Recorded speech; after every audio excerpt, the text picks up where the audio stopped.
Vous demandez à un homme de bonne volonté, qui n'est ni votant ni candidat, de vous exposer quelles sont ses idées sur l'exercice du droit de suffrage.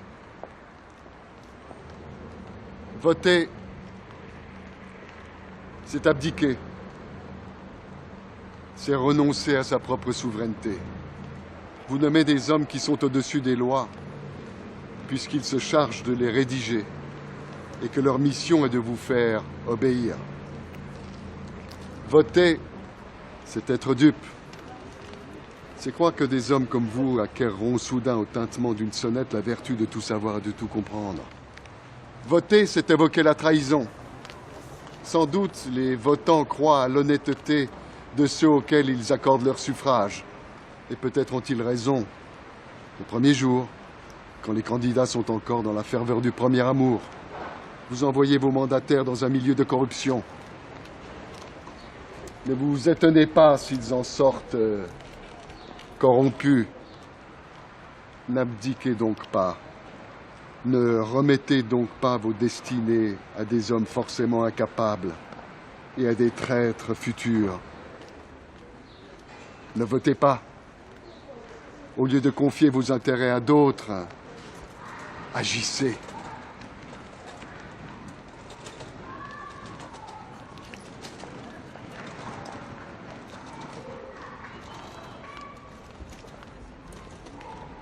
Les occasions ne manquent pas aux hommes de bon vouloir. Rejeter sur les autres la responsabilité de sa conduite, c'est manquer de vaillance.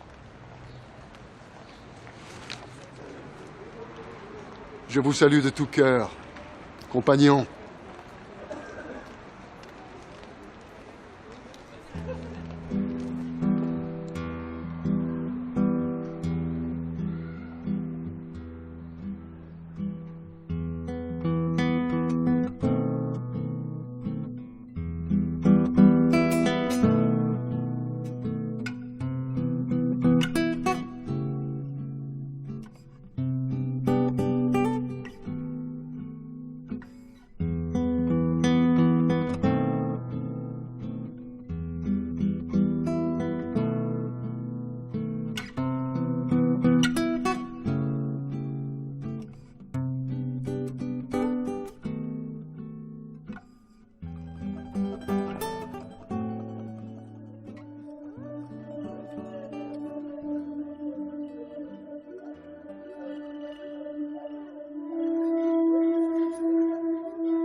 Il est beau comme patriarche, il est superbe. Mais le jeune homme, ça, c'est merveilleux. Ah oui, le jeune homme qui cherche le danger. Et qui veut mettre ses forces à l'épreuve, voir jusqu'où il peut aller. Ah oui, ça, c'est fascinant. C'est fascinant.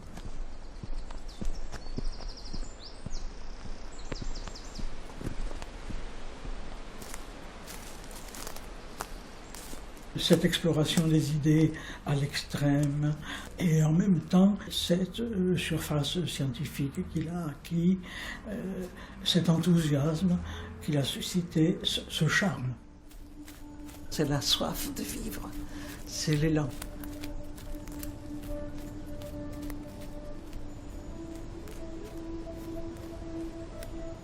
L'histoire d'un ruisseau, même de celui qui naît, se perd dans la mousse, est l'histoire de l'infini. Ces gouttelettes qui scintillent ont traversé le granit, le calcaire et l'argile. Elles ont été neige sur la froide montagne, molécules de vapeur dans la nuée, blanche écume sur la crête des flots. Le soleil dans sa course journalière les a fait resplendir des reflets les plus éclatants. La pâle lumière de la lune les a vaguement irisés. La foudre en fait de l'hydrogène et de l'oxygène, puis d'un nouveau choc a fait ruisseler en eau ces éléments primitifs.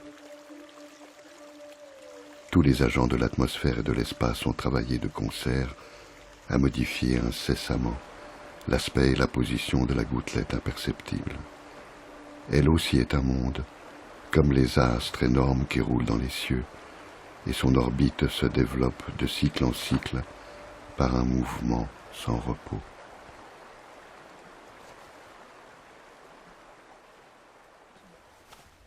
Alors, je voudrais parler quand même de la famille Reclus.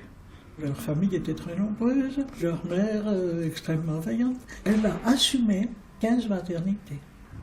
Elle a été une bonne mère, distante, disent ses enfants. Mais elle était bien trop absorbée par le matériel pour pouvoir donner à chacun la tendresse qu'il aurait voulu. Et leur père est un personnage unique en son genre. Il était pasteur. Il a voulu donner à ses fils une éducation vraiment chrétienne. D'abord, les noms. Le plus petit s'appelle Élisée, mais pour l'état civil, c'est Jacques. Et le plus grand s'appelle pour l'état civil Michel, mais en famille, c'est Élie. C'est-à-dire sont Élie, Élisée, les grands prophètes. Et leur père les destine à être pasteurs, à être de grands prédicateurs. Donc, on les a confiés à un oncle et une tante qui habitaient Sainte-Foy-la-Grande, et ils ont fréquenté le collège protestant de Sainte-Foy-la-Grande, collège minuscule par le nombre d'élèves, mais extraordinaire par la réussite de ces fameux élèves.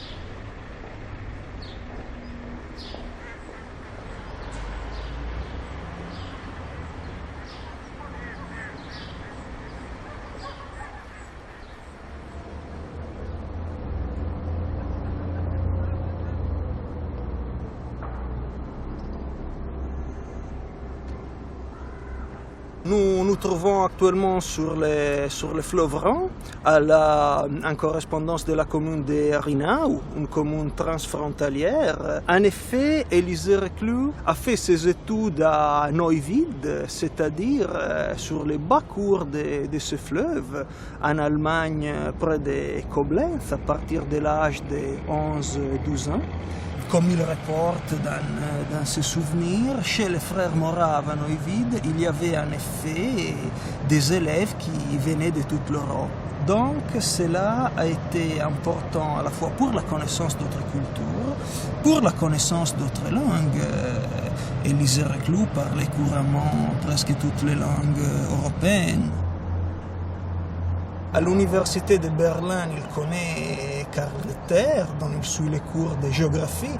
Karl Ritter est un géographe très important pour toute la science géographique européenne du XIXe siècle. Il y a textuellement l'idée de quelqu'un qui a tiré la géographie dans les mots de Reclus de la misérable ornière des nomenclatures pour la rendre quelque chose vivant, quelque chose de lié à l'histoire de l'humanité et aux relations de l'humanité avec son milieu. Tandis qu'avant, la géographie était plutôt un savoir d'État, un savoir qui visait à l'établissement des frontières, à la connaissance de l'État pour la volonté, pour les affaires tout à fait du prince.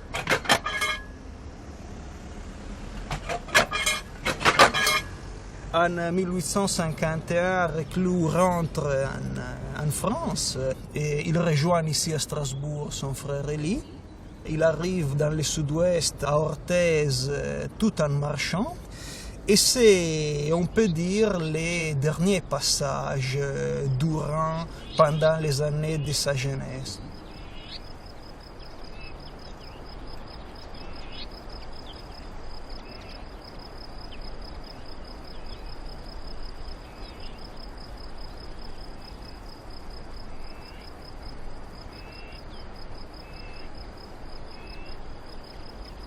Alors, l'histoire les rattrape parce que c'est le coup d'État de Louis-Napoléon Bonaparte. Et comme ils ont le cœur bien à gauche, ils se lancent dans une propagande vive anti-Bonaparte, ce qui fait que leur mère reçoit la visite du maire ou du commissaire de police qui lui dit « Vos enfants sont en danger, ils risquent d'être arrêtés ». Alors elle réunit tout l'argent qu'elle a et elle les expédie sur la route.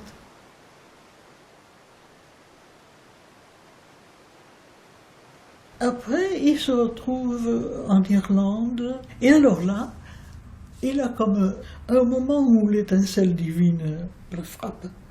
Il sait qu'il va écrire un livre, ça sera La Terre.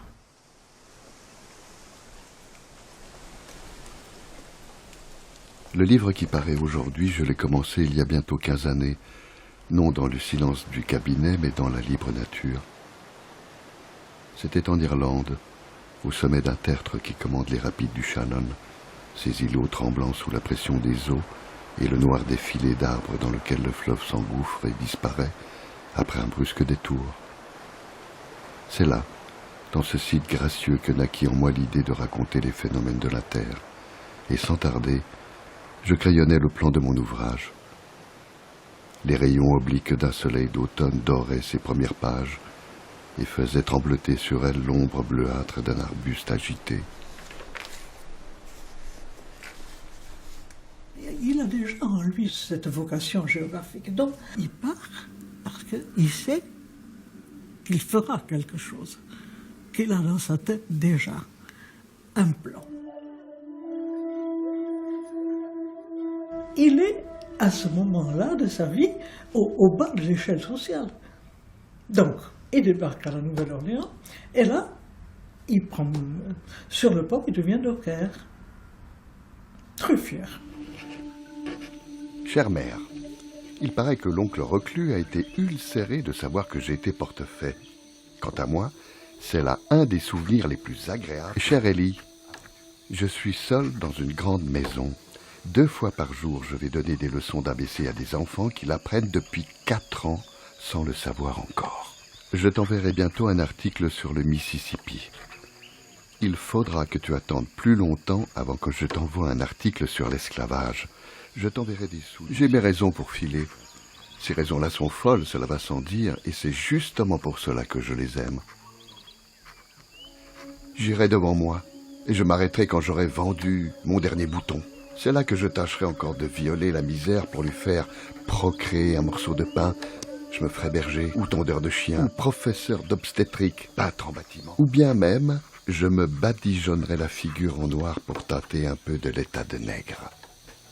Tout m'est bon, pourvu que je marche. Écris-moi souvent. Tes lettres me renouvellent. Après d'autres aventures, il arrive à Santa Marta, c'est-à-dire au pied de la Sierra. Ça, c'est l'émerveillement, parce que cette Sierra, elle offre une végétation inouïe, absolument inouïe, avec ce climat équatorial. Donc, il cherche un endroit, et il a une idée curieuse, il se dit, oh mais on pourrait faire une fortune à cultiver le café. Et là, il lui arrive toutes sortes d'aventures, mais il en rapporte des notes extraordinaires.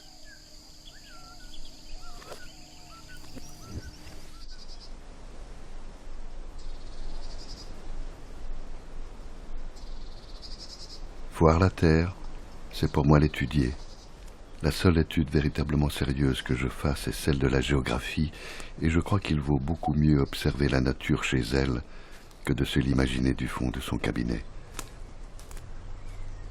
Aucune description, aussi belle qu'elle soit, ne peut être vraie, car elle ne peut reproduire la vie du paysage, la fuite de l'eau, le frémissement des feuilles, le chant des oiseaux, le parfum des fleurs, les formes changeantes pour connaître des nuages. voir. Pour connaître, il faut voir. J'avais lu bien des phrases sur la mer des tropiques, mais je ne l'ai pas comprise tant que je n'ai pas vu de mes yeux ces îles vertes et ces traînées d'algues et ces longues processions de nautiles roses et ces grandes nappes de lumière phosphorescente. À la fin des années 60, je me suis installé dans les Pyrénées-Atlantiques, à Pau. Or, à Pau, on n'est pas loin d'Orthez. Coïncidence extraordinaire pour moi à l'époque. Je suis tombé sur un volume, je crois que c'était La France ou l'Europe méridionale, dans une boutique d'occasion à Pau. Et à partir de là, j'ai fini par collectionner ces livres. Et depuis, je plonge souvent dans Élysée Reclus. Surtout après que j'ai fait un gros travail, quoi. Un très gros travail où j'étais vraiment très très absorbé. Je prends un volume de Reclus en quelque sorte pour m'espacer, quoi.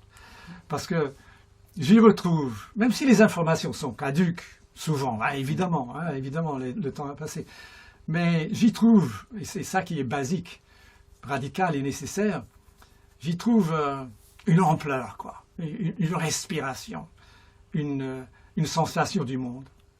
Reclus est le contraire d'un géographe de cabinet. Hein. C'est un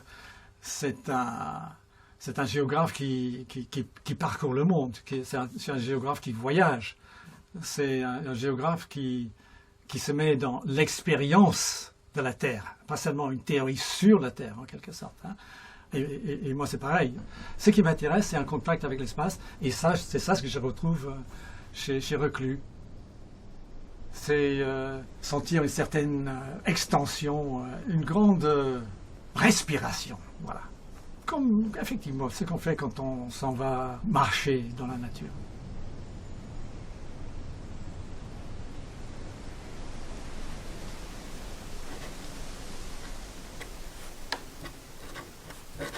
D'après votre lettre, il paraît que j'avais mal expliqué mes idées. Les revoici. Ainsi donc, le plus simple est de me laisser partir pour Paris, y prendre femme, ce qui me fera un bien considérable, me donner du papier à salir et des sales écus à gagner en compagnie de mes bien-aimés. N'est-ce pas, Élie? Je pars aujourd'hui, 1er juillet, par le navire La Providence, fin voilier de Bordeaux à destination du Havre. J'espère être avec vous vers le 15 août. Pour tout le monde, c'est un échec. Il revient malade, maigre. À bout de force, c'est un échec. Mais ce n'est pas un échec. Parce que quand il était à Sainte-Marthe, il a envoyé à la Revue des Deux Mondes un article sur le Mississippi. Et cet article a été publié. Il sait que sa vocation de géographe, elle va pouvoir s'épanouir, qu'il est reconnu déjà. Alors, il revient et il dit, bon, maintenant, il faut se marier, il faut engraisser, il faut s'asseoir quelque part.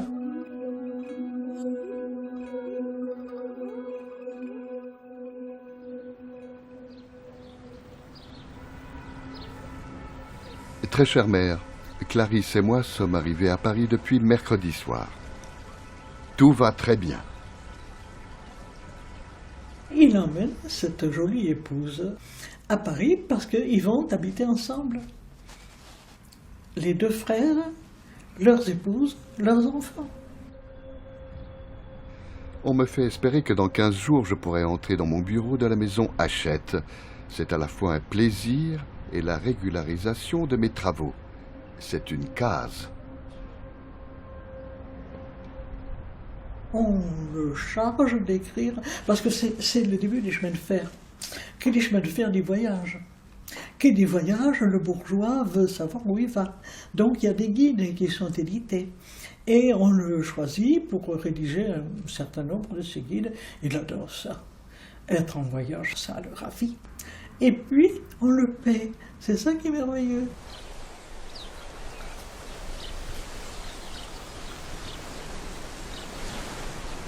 J'aime beaucoup ce genre de vie. Se lever avant jour ou bien lorsque les nuages commencent à rougir un peu. Marcher au milieu des forêts, des sentiers, dans les herbes fraîches de rosée. S'arrêter sur le bord d'une fontaine, sous les rochers pour manger son pain, son fromage. Gravir à travers les pierres qui s'écroulent et vont bondir à plusieurs centaines de mètres plus bas. Monter sur un pic pour contempler un admirable horizon de montagne. Puis redescendre sur le gazon des pentes pour gagner son dîner à la sueur de son front. Tout cela me plaît infiniment. Quand Élysée Reclus et d'autres comme lui sont en marche, ils ne sont pas dans la métaphysique, ils sont dans le physique. Première distinction. Ils ne sont pas dans la dialectique, ils sont dans le silence. Hein, c'est un moment de méditation. Moi, je parlerai volontiers en termes de marche méditative. Il fait beaucoup cela. Dans la marche Et dans le fait d'être en dehors, d'être au dehors à sa manière, une manière qu'elle te partage, il y a plusieurs choses qui sont en jeu. Il y a un aspect sensoriel. Il a tous les sens ouverts. Il va regarder, il va humer, il va sentir. Tous les sens sont ouverts.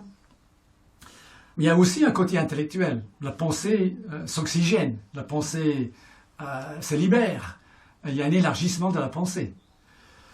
Et puis, à la fin, et ça c'est le summum de la marche en quelque sorte, le summum d'être en mouvement dans un espace ouvert, c'est que petit à petit, on s'ouvre à l'univers.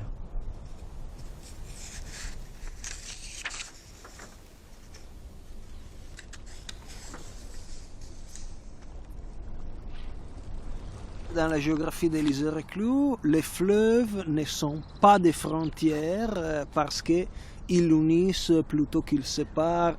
En effet, d'après Reclus, chaque bassin d'eau est une petite Méditerranée dans le sens d'un bassin qui favorise les échanges et qui devient tout à fait la métaphore de la civilisation. C'est une unité en tant que région historique, région culturelle, région parfois linguistique ou quand même région où il y a des échanges entre les peuples, entre les êtres humains. Chaque génération qui périt est suivie par une génération différente. Les peuples se mêlent aux peuples comme les ruisseaux aux ruisseaux, les rivières aux rivières. Tôt ou tard, ils ne formeront plus qu'une seule nation, de même que toutes les eaux d'un même bassin finissent par se confondre en un seul fleuve. Les peuples devenus intelligents apprendront certainement à s'associer en une fédération libre. L'humanité, jusqu'ici divisée en courants distincts, ne sera plus qu'un seul et même fleuve, et réunis dans un même flot, nous descendrons ensemble vers la grande mer, où toutes les vies vont se perdre et se renouveler.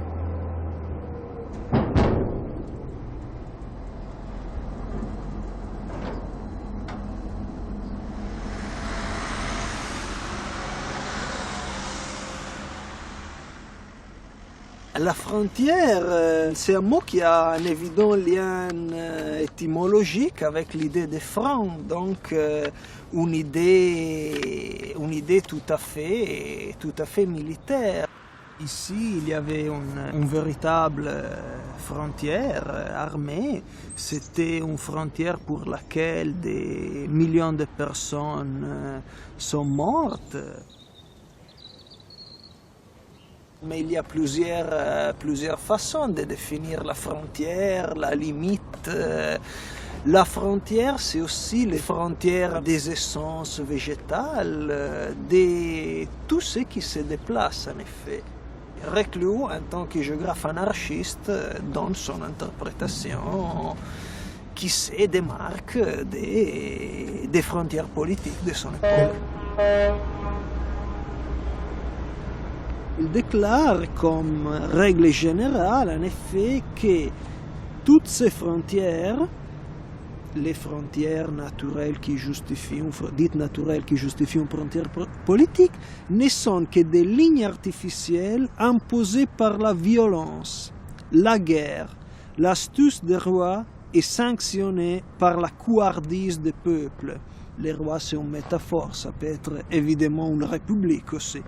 Quand nos frontières dites naturelles, celles qui reposent sur le relief du sol, on les comprend à la rigueur.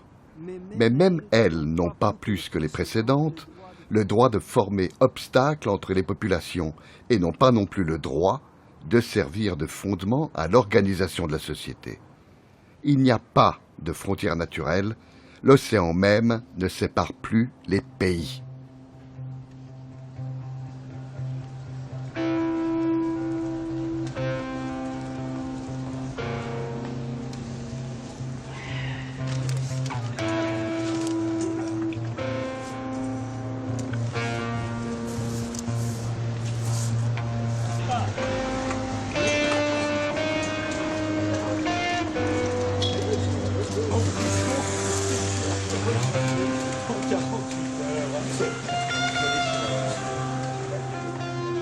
Élisée, avec son frère aîné Élie, fréquente le mouvement républicain de gauche après le coup d'État du 2 décembre.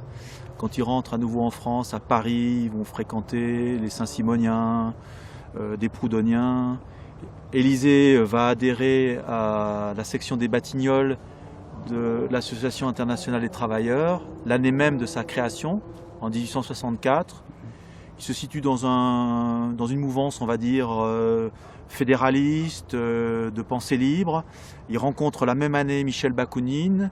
Ils ne sont pas tout à fait encore sur les mêmes positions, mais on peut dire que c'est la Commune de Paris et la participation à la Commune de Paris qui va radicaliser Élisée Reclus, en ce sens où il va dire que finalement, toute collaboration entre le capital et le travail est impossible.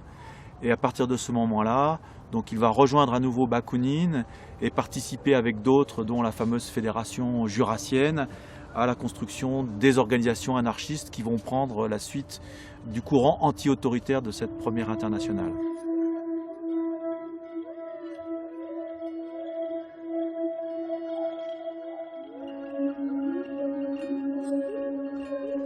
C'est Élisée Reclus en 1870.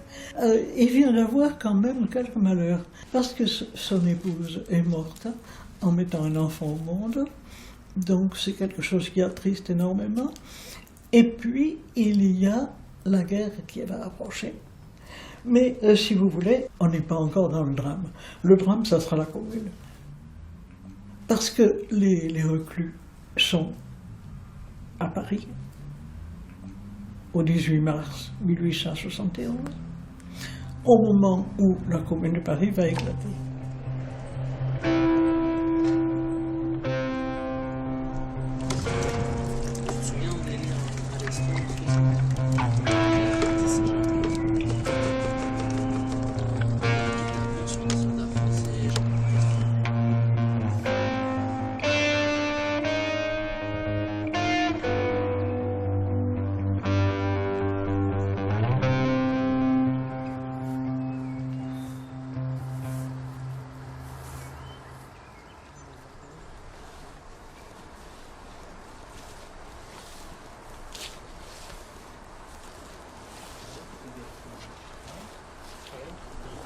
Cher ami, il me semble que le 18 mars est la plus grande date de l'histoire de France.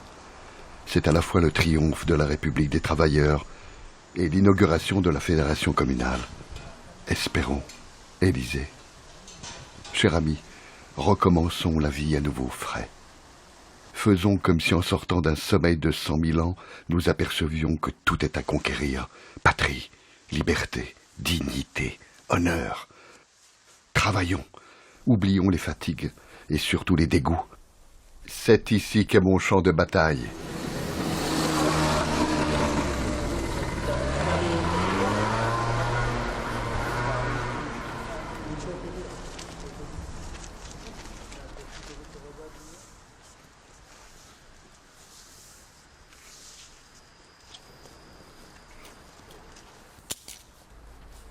Brest, 9 avril. Vous devez être inquiets de nous tous, Parisiens. Depuis le dimanche 2 avril, je ne sais pas ce qui s'est passé dans la grande ville. Je ne connais que ma propre histoire. Elle est triste, mais heureusement, je ne suis point brisé. Dès le commencement de l'affaire, je me suis trouvé séparé de mon frère. Mais un de mes camarades l'ayant vu au moment de la reddition, j'ai grand espoir qu'il ne lui sera arrivé aucun mal. La grande, l'unique, la rongeante anxiété est de n'avoir pas de nouvelles des nôtres. Dans quelques jours, j'espère.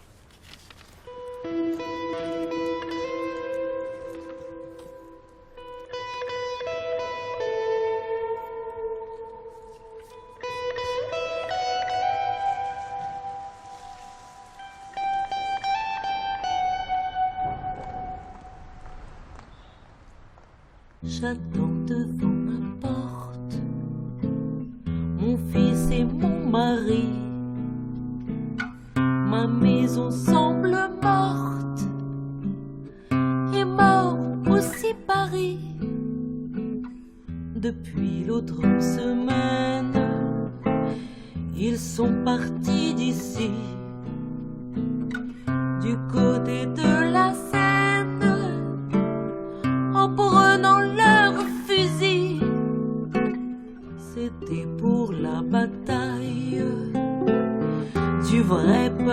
ouvriers contre ceux de Versailles venus les mitrailler.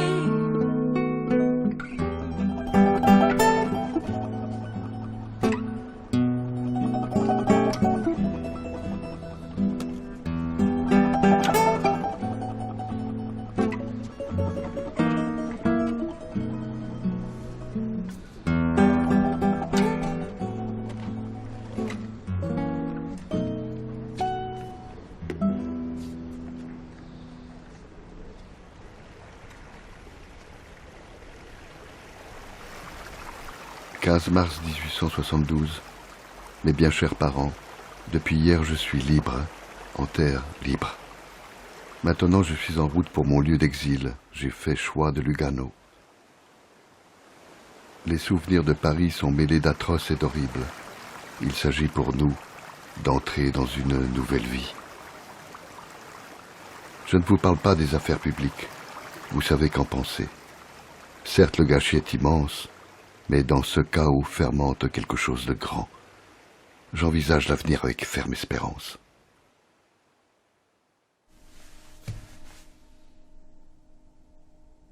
Élisée Reclus est anarchiste. Mais là aussi, il faut bien préciser ce que cela signifie. Parce que dans l'esprit de beaucoup de gens, anarchisme et terrorisme sont associés, quoi. Bon. Que le terrorisme ait pu faire partie, dans certains contextes et à certains moments, de l'anarchisme, c'est sûr, l'histoire est là pour le prouver.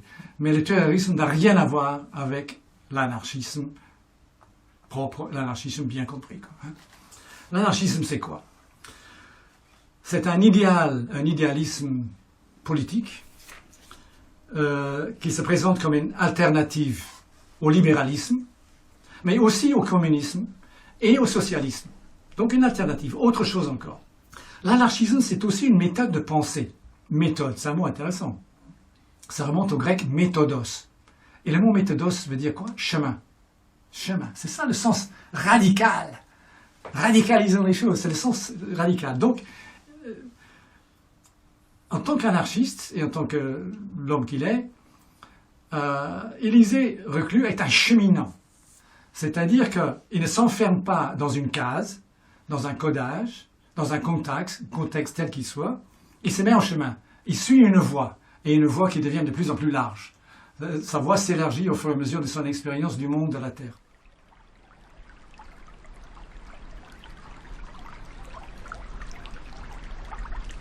Quelle anarchie! La vie sans maître pour la société aussi bien que pour l'individu. L'accord social provient non de l'autorité et de l'obéissance, de la loi et de ses sanctions pénales, mais de l'association libre des individus et des groupes, conformément aux besoins et aux intérêts de tous et de chacun. Celui qui commande se déprave, celui qui obéit se rapetisse. La morale qui naît de la conception actuelle de l'État, de la hiérarchie sociale, est forcément corrompue. De la hiérarchie sociale est forcément corrompue. La crainte de Dieu est le commencement de la sagesse. La crainte de Dieu est le commencement de la sagesse, nous ont enseigné les religions. En fait, elle est le commencement de toute servitude et de toute dépravation, nous dit l'histoire. Et on peut ajouter, nous dit la géographie.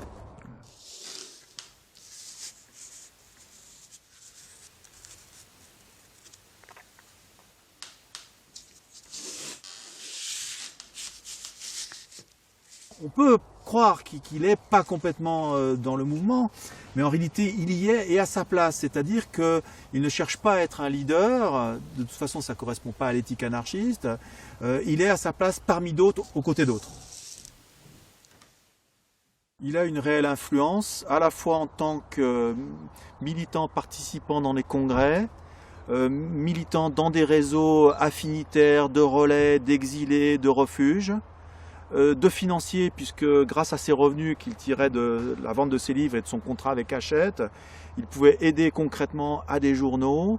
Il a géré aussi les archives de Bakounine, c'est pas rien quand même, sans lui tout aurait disparu. Il écrivait alors, des mots très courts où il pouvait être passeur. Hein. Effectivement, l'anarchie nourrit la géographie chez Reclus et réciproquement. C'est-à-dire que il tire sa réflexion intellectuelle et politique de ce qu'il a vu dans le monde, puisqu'il a beaucoup voyagé. Il a constaté l'esclavage aux États-Unis, la difficulté du mode de vie des Indiens en Colombie, la Commune de Paris, les exilés. En même temps, ces exilés anarchistes ou autres ont créé un réseau autour de lui qui l'alimente en informations sur tous les pays du monde. Donc contrairement aux marxistes qui ont une vision, on va dire, assez historique des choses, avec une succession de modes de production qui mènent inéluctablement au socialisme, Élisée Reclus, en tant que géographe, pense qu'au contraire, rien n'est fait, rien n'est joué, que les choses sont à la fois complexes, plurielles dans l'espace et dans le temps. Depuis longtemps, j'ai un projet plus considérable, celui de rédiger une géographie générale. La géographie que j'ai l'intention d'écrire, et pour laquelle j'amasse des matériaux, aurait à peu près la longueur de 10 volumes. Chaque livraison renfermerait un certain nombre de cartes spéciales, de plans, de figures, de profils, de coupes géographiques ou autres. Il y a là, je crois, un grand élément de succès.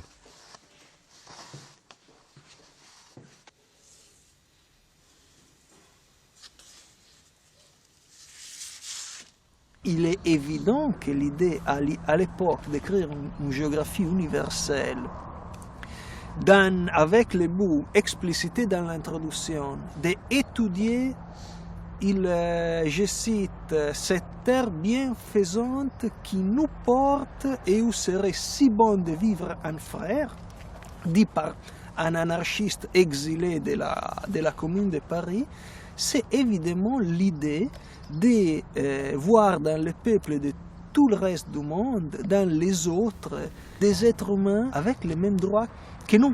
Et cela, à l'époque du colonialisme, à l'âge des empires, n'était pas quelque chose de courant.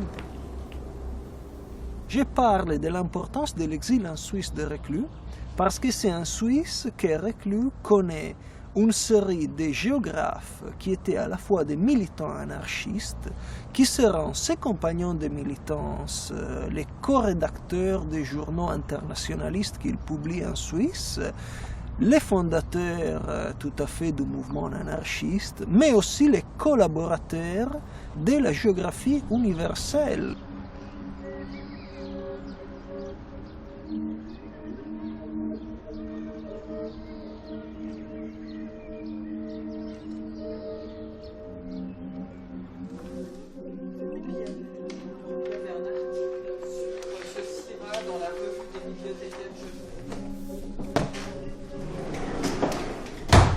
Au moment de son arrivée en Suisse, dans le but donc d'écrire cette nouvelle géographie universelle et surtout de l'illustrer, Reclus se met à la recherche d'un cartographe qui puisse l'assister dans son travail, et il rencontre Charles Perron. Perron s'est très bien mis à la gravure et à la cartographie, mais il était ce qu'on appelle un cartographe de cabinet.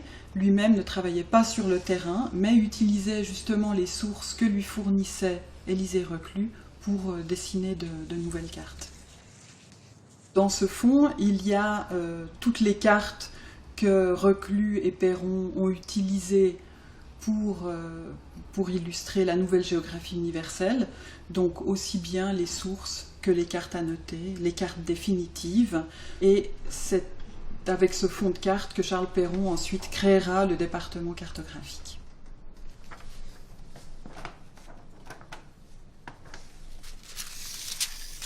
Donc là, c'est les sources, grosso modo, de la grande carte en couleur du Maroc qui était quadrillée par Perron sur cette feuille avant la gravure et l'impression.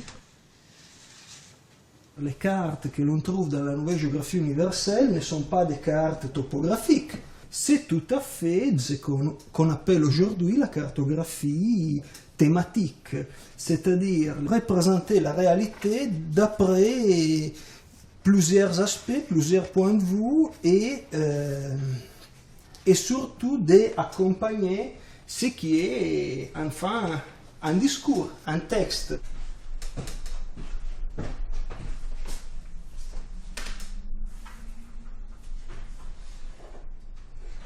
Plus je travaille et plus je m'aperçois qu'on a tort, absolument tort, de faire de fausses représentations par carte plane, copier d'autres cartes planes sur lesquelles on ajoute le dessin du relief par divers procédés plus ou moins ingénieux, plus ou moins fantaisistes. Nous-mêmes qui nous occupons plus ou moins de géographie, nous sommes toujours trompés par les fausses représentations graphiques, quoique nous sachions en théorie la forme vraie de la courbure et du relief. À plus forte raison, ceux qui ne savent pas encore et qui apprennent avec confiance sont-ils exposés à se faire les plus fausses idées de la géographie. Ils n'ont jamais dans l'esprit que des proportions inexactes. Ah oui, que de cartes à détruire, y compris les miennes.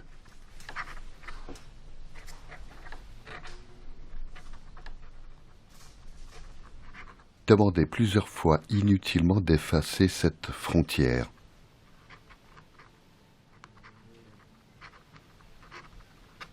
Combien la carte marquée AB est plus claire, plus agréable au regard. Les contours de la mer Noire sont trop inexactement simplifiés. Carte à refaire.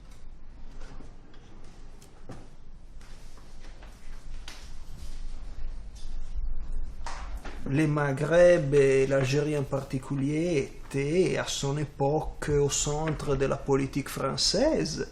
Il avait aussi des liens de famille, notamment sa fille Magali, qui habitait là avec son mari et avec d'autres membres de la famille Reclus. Donc, à partir de 1884, Élisée Reclus effectue plusieurs voyages en Algérie, notamment dans les mêmes années où il doit rédiger les volumes de la Nouvelle Géographie universelle consacrés à l'Afrique du Nord. Il se déclare dégoûté du principe de l'occupation et il affirme très clairement que les indigènes, il parle en première personne, ont le droit, il dit, de nous mettre à la porte.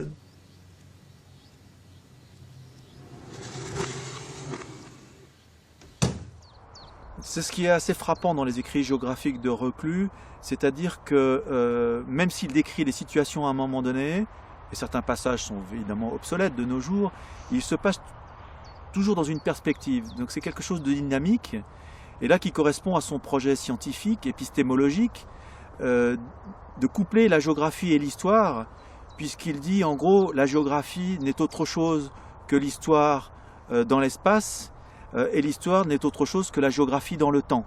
Donc en fait, c'est la combinaison des deux qui permettent de comprendre les situations. À mesure que les peuples se sont développés en intelligence et en liberté, ils ont appris à réagir sur cette nature extérieure dont ils subissaient passivement l'influence. Devenus par la force de l'association de véritables agents géologiques, ils ont transformé de diverses manières la surface des continents, changé l'économie des eaux courantes, modifié les climats eux-mêmes. Effectivement, Élisée Reclus parle de l'homme comme agent géologique. Alors ça veut dire quoi? Ça veut dire qu'il est parfaitement conscient, et il le souligne en tant que géographe dans tous ses écrits, que les êtres humains modifient la Terre, son environnement. Mais qu'en même temps, l'environnement modifie, impacte, si je puis dire, les sociétés humaines. Et à nouveau, les sociétés humaines. Donc on est dans un système de cycle où il ne s'agit pas finalement de fétichiser l'un ou l'autre. À nouveau, on est dans une question de dynamique. C'est là que c'est toute la richesse et la difficulté aussi de la pensée reclusienne, c'est-à-dire que l'être humain est agent, il a cette responsabilité-là, mais non seulement par rapport à la Terre, au milieu lui-même, mais par rapport à lui-même en tant qu'être humain. C'est-à-dire qu'on est toujours dans ce couple. Et il a cette phrase extraordinaire qui est peut être interprété d'ailleurs de plusieurs façons, quand il dit l'homme, c'est la nature prenant conscience d'elle-même.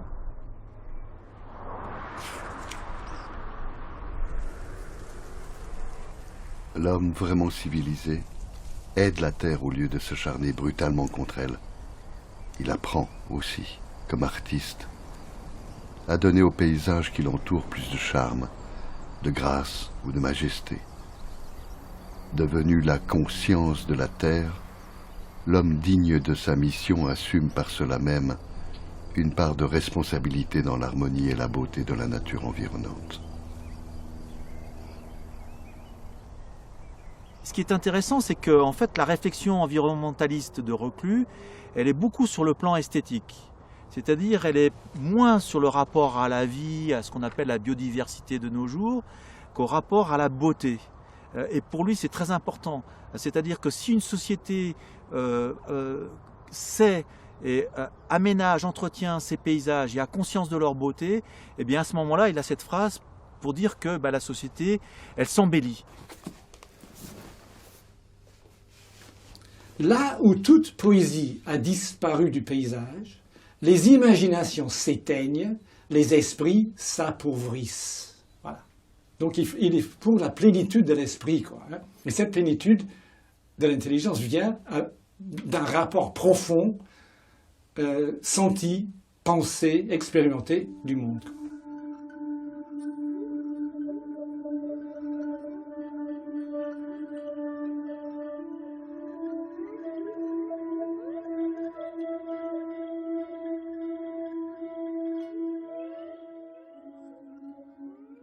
Le mot monde a chez lui un sens autre que sociopolitique. En général, quand on dit le monde aujourd'hui, ça veut dire sociopolitique. Quoi, hein. Chez lui, ça veut dire un espace où vivre pleinement. C'est un sens très ancien du mot monde. En latin, le mot mundus signifiait cela. En grec, le mot cosmos signifie ça. Notre monde à nous, c'est justement très appauvri, quoi. Et heureusement, il y a des gens comme Reclus, au-delà de la littérature, au-delà de l'écriture, au-delà d'une certaine poésie, pour parler de ce monde-là, au sens plein du mot, quoi, hein. Et sa géographie universelle, c'est d'un côté un panorama puissant et poétique, je dirais, de la Terre, mais c'est aussi une idée du monde. Il a une idée, une conception du monde, quoi. Conception du monde, expérience de la Terre, plénitude de l'intelligence, tout cela ensemble donnant une poétique à tel point que je dirais, moi, la géographie universelle était dans son esprit un immense poème. Je le cite. C'est dans une lettre à un ami, vers la fin de sa vie. Vous me dites que mon poème n'est pas réalisable, que c'est un rêve. Ou bien nous pouvons réaliser ce rêve pour la société tout entière. Dans ce cas, travaillons avec énergie. Ou bien nous ne pouvons le réaliser que pour un petit nombre, et dans ce cas-là, travaillons encore et toujours. Voilà mon Reclus. Les enfants bien-aimés qui nous convoquent pour nous prendre à témoin de leur union se marient dans la plénitude de leur liberté. Nous ne vous demandons rien, mes enfants, mais vous nous donnerez beaucoup. Nous sommes fatigués, mais vous reprenez notre travail. Puis d'autres le reprendront après vous. Vous nous donnez le sentiment de la durée. Par vous, mes filles et mes fils, nous nous sentons immortels. Mais vous avez mieux que l'immortalité. Vous avez l'intensité de la vie présente. Comment l'emploierez-vous? Il ne vous suffira pas d'être heureux. Vos unions ne seront pas des égoïsmes de ménage. Vous êtes bons. Soyez encore meilleurs, plus sincères dans la pratique de la justice, plus forts dans la revendication du droit. Vous êtes parmi les heureux. Faites-le vous pardonner en travaillant pour ceux qui ne le sont point. Jurez de consacrer votre vie à diminuer le poids des douleurs imméritées qui pèsent sur le monde. Pour faire le bien, vous êtes plus forts que vous ne le pensez. Même seul, vous pourriez agir et vous êtes unis.